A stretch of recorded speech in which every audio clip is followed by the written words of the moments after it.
कुरान पाक में फरमाया कि या अय्युहल्लज़ीना आमनुत्तकुल्लाह, ऐ ईमान वालो अल्लाह से डरो।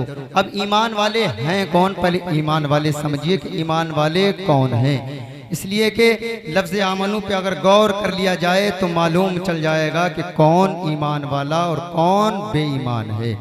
इसलिए कि लफ्ज़ आमनू में जो चार लफ्ज़ अलिफ मीम नून वाव, तो इन्हीं से इसका मीनिंग, इसका मतलब जो है समझेंगे तब मालूम होगा कि कौन ईमान वाला है। आइए बता दूं, मैंने आलम तसव्वुर में पूछा, इन्हीं चार लफ्ज़ों से पूछता हूँ, ऐ चार लफ्ज़ों बताओ तो सही कि तुम्हारा लफ्ज़ आमनू में जो आने का मकसद है, इसका मकसद क्या है, इसका मतलब क्या है, तुम्हारी आने की वजह क्या है। आए लफ्ज़ आमनू में जो है तुम जो चार लफ्ज़ आए हो, तो मैंने आलम तसव्वुर में पहले लफ्ज़ अलिफ से पूछा, ओ अलिफ बता तो सही तेरा आने का मकसद क्या है, तेरा आने का मतलब क्या है, तू किस वजह से आया है। तो लफ्ज़ अलिफ जो है पुकार कर कहने लगा कि मेरा आने का मकसद सिर्फ इतना है कि तुम जो है अल्लाह को मानो, ईमान वाले हो जाओगे। उसका बाद में फिर मैंने मीम से पूछा, ऐ मीम बता तो सही, मैंने अल्लाह को मान लिया, ईमान वाले कहला गए, लेकिन मीम तेरा आने का मकसद क्या है, बता तो सही कि तू किस वजह से तेरा आना हुआ है, तेरा आने का मकसद क्या है। लफ्ज़ आमनू में जो चार लफ्ज़ हैं, अलिफ से आया जो है, अलिफ को अल्लाह से मान लिया, यानी अल्लाह को मान लिया, ईमान वाले हो गए। ऐ मीम बता तो सही तेरा आने का मकसद क्या है। तो मीम भी पुकार कर कहने लगा, सिर्फ अल्लाह को मानोगे ईमान वाले नहीं हो सकते, जब तक कि मोहम्मदुर रसूलुल्लाह को नहीं मानोगे ईमान वाले नहीं हो सकते। इसलिए कि मीम पुकार कर कहने लगा कि मोहम्मदुर रसूलुल्लाह को मानो, ईमान वाले हो जाओगे। फिर उसके बाद में मीम से बाद में नून जो आता है, नून से पूछा, नून बता तो सही तेरा आने का मकसद क्या है, तेरा आने का मतलब क्या है। ऐ नून बता तो सही तेरा आने की वजह क्या है। तो नून भी पुकार कर कहने लगा, अगर तुम अल्लाह को मानोगे, मोहम्मदुर रसूलुल्लाह को मानोगे, लेकिन उस वक्त तक तुम मोमिन नहीं हो सकते जब तक कि तुम, नून इस बात का ऐलान कर रहा है, जब तक कि तुम जो है अल्लाह के साथ साथ में, मोहम्मदुर रसूलुल्लाह के साथ साथ में सारे नबियों को नहीं मानोगे, ईमान वाले नहीं हो सकते हो। उसके बाद में अब लफ्ज़ बाओ जो आता है, बाओ से पूछा है, बाओ बता तो सही तेरा आने का मकसद क्या है। ऐ बाओ बता तो सही, मैं अलिफ से समझ गया कि अल्लाह को मानो, ईमान वाले हो जाओगे। मीम का मतलब समझ गया, मोहम्मदुर रसूलुल्लाह को मानो, ईमान वाले हो जाओगे। नून का मतलब समझ गया कि सारे नबियों को मानो, ईमान वाले हो जाओगे। ऐ बाओ तू भी बता कि तेरा आने का मकसद क्या है। तो बाओ भी पुकार कर कहने लगा कि मेरा आने का मकसद ये है कि तुम अगर अल्लाह को मानोगे और मोहम्मदुर रसूलुल्लाह को मानोगे, सारे नबियों को मानोगे, लेकिन उस वक्त तक मोमिन कामिल नहीं हो सकते हो जब तक के बाओ ने पुकार कर कहा, जब तक के तुम सारे वलियों को ना मान लो, ईमान वाले नहीं हो सकते।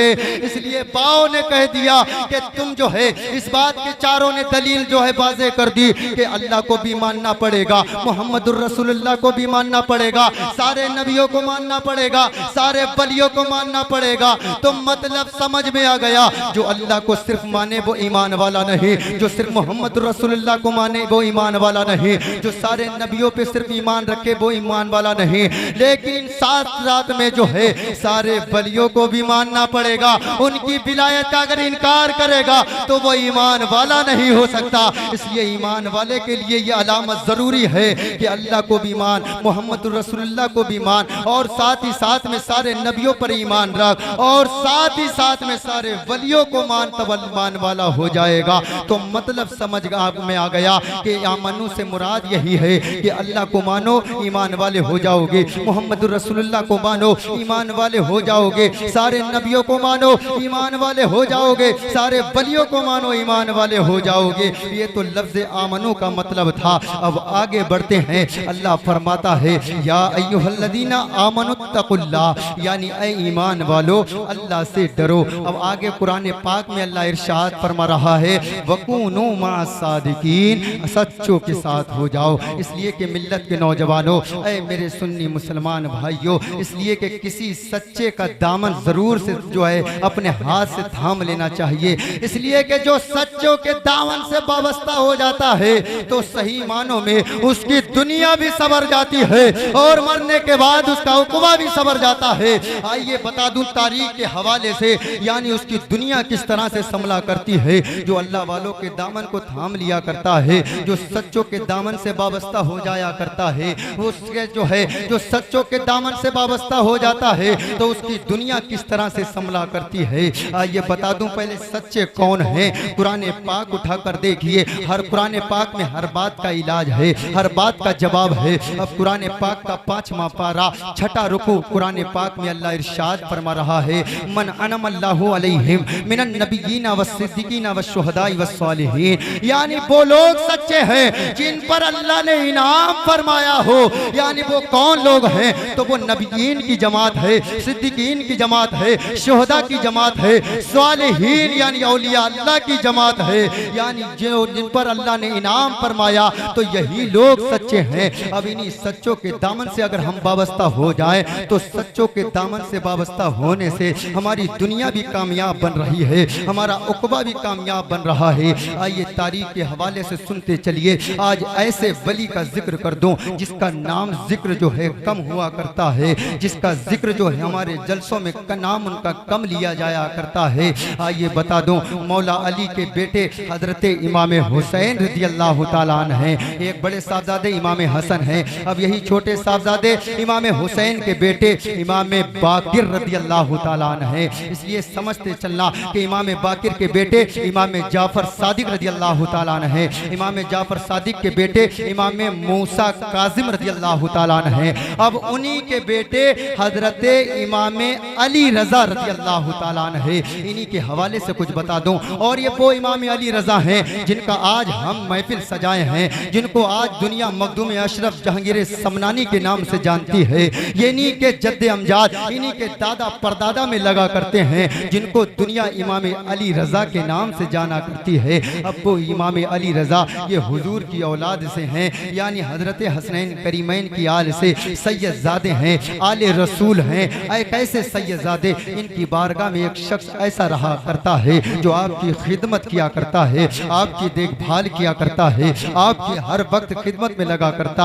आप जब नमाज का वक्त होता आपको वुजू कराता, जब आपको भूख लगती तो आपके सामने खाना पेश कर देता। इसी तरह से मुसलसल वही इमाम अली रजा का खादिम खिदमत करता रहा। एक दिन ऐसा हुआ वही खादिम के घर फाका कशी होनी शुरू हो गई। फाका कशी जैसे ही होनी शुरू हुई थी तो अब वो घबराने लगा, परेशान होने लगा। वही अपने पीरो मुर्शिद इमाम अली रजा की बारगाह में पहुंचता है, अर्ज करता है, ओ मेरे पीरो मुर्शिद, ओ हुजूर इमाम अली रजा, बात दरअसल ये है मैं आपकी खिदमत करता रहा, जिंदगी भर आपकी खिदमत करता रहा, लेकिन मैंने पास में अब इतना मालो दौलत नहीं है, इतना पैसा रुपया नहीं है, इतना हीरा जवाहरात नहीं है जिससे मैं अपना घर का खर्चा चला सकूं। इसलिए मेरे घर पर फाका कशी होनी शुरू हो गई है, मेरे बच्चे भूखे मर जाएंगे। अगर मैंने खाने का इंतजाम नहीं किया तो मेरे बच्चे भूख से निढाल हैं, भूख से मर जाएंगे। इमाम अली रज़ा मेरे लिए कुछ इंतजाम फरमा दीजिए।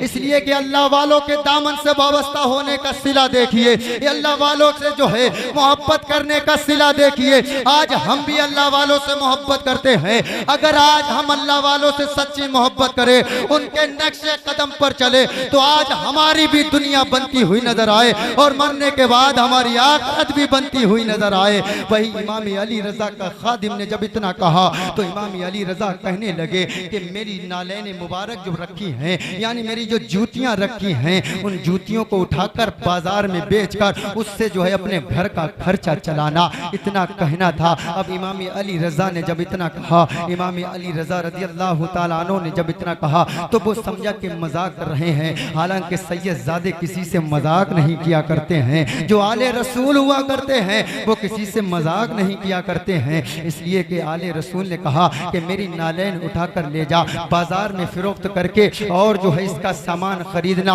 और फिर पीरो मुर्शिद इमाम अली रजा ने कहा तेरी 7 पुश्ते खाएंगी फिर भी खाना खत्म नहीं होगा, इतना कहना था। अब वो इमाम अली रजा का खादिम मुख्तसर तौर पे सुन लीजिए, इमाम अली रजा का खादिम नालैन को उठाता है, उठाने के बाद में अपने सरे मुबारक पे रख के रास्ते में चल जाता है। जैसे ही रास्ते में पहुंचता है जंगल से एक काफिला पता मिलता है, रास्ते में मुलाकात हो जाती है और जिस रास्ते से काफिला आ रहा था उस काफिले में एक ऐसा सिपह सालार था जिसकी ऊँटनी पर जो है ऊँटनी पर जाफरान भर लदा हुआ था। उसके पास में बड़े ज़्यादा जो है हीरे जवाहरात थे। उसने पूछा अपने खादिमों से कहा, अपने जो है जानिसारों से कहा, देखो तो सही कैसा पागल आदमी आ रहा है, कैसा मजनू आदमी आ रहा है, कैसा दीवाना आदमी आ रहा है। जूतियां पैरों में पहनी जाती हैं, ये जूतियां सर पे रख के ला रहा है। जैसे ही वो करीब नौजवान खादिम होता है, अब इमाम अली रजा का वो खादिम जूतियां लेकर जैसे ही सिपह सालार के पास में जो है गुजर रहा था, सिपह सालार ने रोका, ऐ बता तो सही, क्या तू दीवाना हो गया है, क्या तू मजनू हो गया है, क्या तू पागल हो गया है? जूतियां पैरों में पहनी जाती हैं, तू सर पे रखा फिर रहा है। जब इतना सुना तो इमाम अली रजा का खादिम कहने लगा, ये जूतियां किसी आम इंसान की नहीं बल्कि मेरे पीरो मुर्शिद इमाम अली रजा की जूतियां हैं, जिसकी वजह से मैं इन्हें सर पे लिए फिर रहा हूँ। इतना कहना था। अब वो जूतियों के बारे में वही सिपह सालार पूछने लगा। वही काफिले का सिपह सालार कहने लगा, क्या तुम नालैन को बेचना चाहते हो? अगर नालैन को बेचना चाहते हो तो मेरे हाथ बेच सकते हो। कहा कि बताओ सही कितनी कीमत दोगे? कहा कि जो है आप खुद बता दें कितनी कीमत लोगे। कहा कि आप मुझे जितनी कीमत देंगे मैं उस पर राजी हो जाऊंगा। इतना कहना था। अब वही इमाम अली रजा के खादिम ने जब इतना कहा तो काफिले के सिपह सालार ने कहा, मैं जो है तुझसे जो है तुझे जितना मेरे पास में मौजूदा दिरहम दीनार है मैं सारा तुझे जूती के बदले अता करना चाहता हूँ। और जो मेरी ऊँटनी पर जाफरान लदा हुआ है साथ ही साथ में मैं वो जाफरान भी तुझे इनायत करना चाहता हूँ। बस तू मुझे अपने पीरो मुर्शिद की जूतियां अता कर दे। इतना कहना था। अब जूतियों की बात शुरू हो जाती है। जूतियां आपस में जब खरीदो फरोख्त की बात हुई तो जूतियां बेचकर इतना जब जैसे ही बेचा था, बेचने के बाद में वही काफिले का सिपह सालार ने कहा था कि मैं तुझे इतना माल अता कर रहा हूँ कि तेरी 7 पुश्तें खाएंगी लेकिन खाना खत्म नहीं होगा। अब उसे अपनी पीरो मुर्शिद की बात याद आ गई। उसके पीरो मुर्शिद ने भी यही कहा था, मेरी नालैन को बेचना और बेचने के बाद में घर का साजो सामान खरीदना, साथ जो है साजो सामान को जो है अपने घर का खर्चा चलाना। तेरी 7 पुश्तें खाएंगी लेकिन खाना खत्म नहीं होगा। इस यही बात ध्यान आकर अब वही काफिले का सिपह सालार ने जूतियां खरीदी। सारा माल जो है सारे हीरे जवाहरात अपनी ऊँटनी पर लदा हुआ जो है सारा साजो सामान सारा जाफरान उसे जो है खादिम को अता करके अब खादिम अपने घर जाता है। जाने के बाद में अपने घर का खर्चा चलाता है। यहाँ तक के जैसा कि इमाम अली रजा ने फरमा दिया था कि तेरी 7 पुश्तें खाएंगी, तो वाकई में अल्लाह के वली से ये निकले हुए जुमले थे। तो वाकई में उसकी साने वाली 7 पुश्तों तक खाना खाया था लेकिन खाना खत्म नहीं हुआ था। ये अल्लाह वालों की शान हुआ करती है, उनके खादिमों का मकाम ये हुआ करते हैं। आइए बता दूं, अब वही जिस नौजवान खादिम वही काफिले के सिपह सालार जिसने नालैन को खरीदा था वही भागते हुए दौड़ते हुए हजरत इमाम अली रजा की बारगाह में पहुंचा। पहुंचने के बाद में कहा, हुजूर मैं आपकी नालैन के बदले में सारी प्रॉपर्टी दांव पे लगा आया हूँ, सारा जो है पैसा रुपया आपकी नालैन के बदले दे आया हूँ, अपना सारा मालो दौलत जो है आपकी जूतियों के बदले हिबा कराया हूँ, अता कराया हूँ। इतना कहकर जो है वही काफिले का सिपह सालार ने कहा कि हुजूर मैं आपसे मालो दौलत मांगना नहीं चाहता, मैं मालो दौलत नहीं मांगने आया, मैं हीरे जवाहरात मांगने नहीं आया, मैं सोना चांदी मांगने नहीं आया, बस मैं इतना कहना चाहता हूँ हुजूर मुझे अपनी गुलामी में ले लीजिए, हुजूर मुझे अपने दामने करम में ले लीजिए। इतना कहना था। अब वही इमाम अली रजा के पास में जो है इमाम अली रजा अपना खादिम बना लेते हैं। पहले का पहला वाला खादिम चला जाता है, दूसरा खादिम जब आता है आपकी खिदमत करता है। इसी तरह से खिदमत करते करते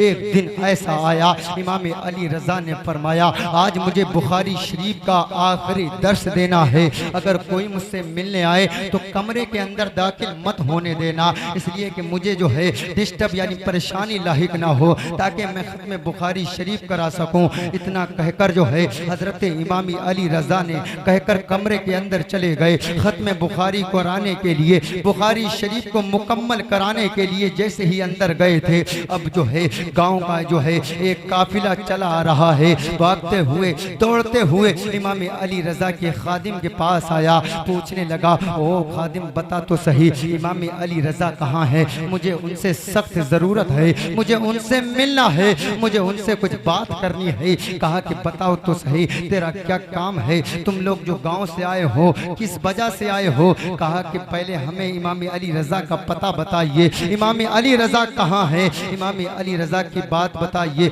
इमाम अली रजा से हमें मिलना है, उनसे हमें दुआ करानी है, इतना कहना था। कहा कि इमाम अली रजा अभी मिल नहीं सकते हैं, इमाम अली रजा का मिलने का वक्त अभी कुछ देर के बाद में है, वो अभी मिल नहीं सकते, इतना कहना था। कहा बताओ तो सही किस लिए काम से आए हो। कहा हमें दुआ करानी है। कहा कि दुआ क्या करानी है। कहा कि हम जिस गांव में रहा करते हैं वो गांव ऐसा है कि उसमें बाढ़ आ जाया करती है, उसमें नदी का पानी घरों में घुस जाया करता है, जिसकी वजह से नदी जो है, नदी का पानी तूफानी पर है, नदी का पानी बड़े जोश पर है। हमें इस बात का खौफ है कहीं वो हमारे घरों में दाखिल न हो जाए, जिसकी वजह से हमारे बच्चे जो है डूब कर मर ना जाएं, हमारे जानवर डूब ना जाएं, इसकी वजह से हमें इस बात का खौफ है। हम इमाम अली रजा की बारगाह में सिर्फ दुआ कराने के लिए आए हैं। ये तो अल्लाह वालों की शान हुआ करती है। अब खादिम का मकाम सुनिए, खादिम के मकाम का आलम क्या है। वो खिदमत करने वाला जिसने नालैन को खरीदा था, सारी प्रॉपर्टी दांव पर लगाकर चला आया था, अब इमाम अली रजा की खिदमत करने लगा। जैसे ही उस नौजवानों ने, जैसे ही काफी गांव वालों ने इतना कहा था, तो खादिम ने कहा कि अभी तुम्हें इमाम अली रजा तो नहीं मिल सकते हैं, चाहो तुम दरिया के किनारे चले जाना और दरिया के किनारे पर जाकर कह देना कि तुझे जो है दरिया, तुझे इमाम अली रजा की खिदमत में रहने वाले खादिम के सर का वास्ता देकर दुआ मांगता हूँ। ऐ दरिया तू जो है अपना रास्ता बदल ले, अपना रास्ता फेर ले, इतना कहना था। इतना कहकर जो है गांव वालों को वापस कर दिया था। कहा कि जो है तुम अपने गांव जाकर, अपने दरिया के किनारे जाकर दरिया के पास सिर्फ इतना कह देना कि जो है इमाम अली रजा के खादिम के सर का वास्ता, दरिया तू अपना रास्ता बदल ले। अब काफिले वाले, अब वो गांव वाले जैसे ही जो है दरिया के किनारे जाते हैं, दरिया बड़ा तूफानी पर था, दरिया बड़ा जोश पर था, पानी जो है गांव में आने वाला ही था। अब इमाम अली रजा का वही खादिम जिसने नालैन को खरीदा, सारी प्रॉपर्टी दांव पर लगाया, लेकिन चंद दिन खिदमत इमाम अली रजा की तो कैसा मकाम हासिल हो गया, कैसा मर्तबा हासिल हो गया। अब गांव वालों ने ये दुआ ही की थी, तो कसम खुदा की, तो जो है गांव वालों ने इस बात का जो है वास्ता देकर इमाम अली रजा के खादिम के सर का वास्ता दिया, तो दरिया ने अपना रास्ता बदलता नजर आया। दरिया ने तकबीर, नारे रिसालत, उर्से मखदूम अशरफ सिमनानी, नारे तकबीर, नारे रिसालत, हज़रत मौलाना अब्दुल रहमान साहब किबला, नारे तकबीर, नारे रिसालत, माशाअल्लाह सुभान अल्लाह। ये इमाम अली रजा उनके खादिम कि उन्होंने जब उनके जो है खादिम के सर का वास्ता दिया, तो दरिया ने अपना रास्ता बदल लिया। अब इमाम अली रजा रज़ी अल्लाह ताला अन्हु, जो कि इमाम हुसैन के साहबजादे, इमाम हुसैन के बेटों में हैं, वही इमाम हुसैन का बेटा जिनका आज हम जो है महफिल सजा रहे हैं, उन्हीं के दादा का ये जिक्र हो रहा है, जिनको दुनिया इमाम अली रजा के नाम से जाना करती है। अब इमाम अली रजा अपने हुजरे से आए, खत्म बुखारी यानी बुखारी शरीफ का दर्स देकर बुखारी शरीफ को मुकम्मल करा के जैसे ही बाहर आए, पूछने लगे खादिम बता तो सही क्या कोई जो है मुझसे मिलने के लिए आया कि नहीं। कहा कि हाँ एक गांव वाले आए थे, और वो जो है इस बात को जो है कहा कि गांव वाले आए थे। कहा कि किस काम से आए थे। कहा कि वो दुआ के लिए आए थे। कहा क्या दुआ करानी थी। कहा कि उनके गांव में एक जो है दरिया का पानी गांव में घुसने वाला था, घरों में घुसने वाला था, तो उन्होंने दुआ के लिए कहा था। तो फिर इमाम अली रजा कहते हैं बता तो सही फिर तूने क्या कह दिया। तो खादिम कहने लगा ओ पीरो मुर्शिद, मैंने सिर्फ इतना कह दिया, मैंने अपने सर का वास्ता देकर दरिया के फेरने के लिए कह दिया था। तो इमाम अली रजा कहते हैं ओ खादिम तूने अभी अपने सर का मकाम नहीं समझा है, तूने अपने अभी सर का मर्तबा नहीं समझा है। ये तो सिर्फ दरिया की बात है। अगर तू आज जो है अपने सर का वास्ता देकर दुआ को तलब करता था कि आसमान जमीन पर आ जा, तो कसम खुदा की तेरे सर के वास्ते से आसमान जमीन पर चला आता। ये खादिमों का मकाम का आलम हो जाता है। यानी ये इमाम अली रजा रज़ी अल्लाह तआला अन्हु की खिदमत में रहने वाले खादिम का ये आलम हो जाता है। तो सोचो सो सही, फिर इमाम अली रजा का आलम क्या होगा। इसलिए शायर कहता है जब उनके गदा भर देते हैं शाहाने जमाना की झोली, मोहताज का जब ये आलम है मुख्तार का आलम क्या होगा।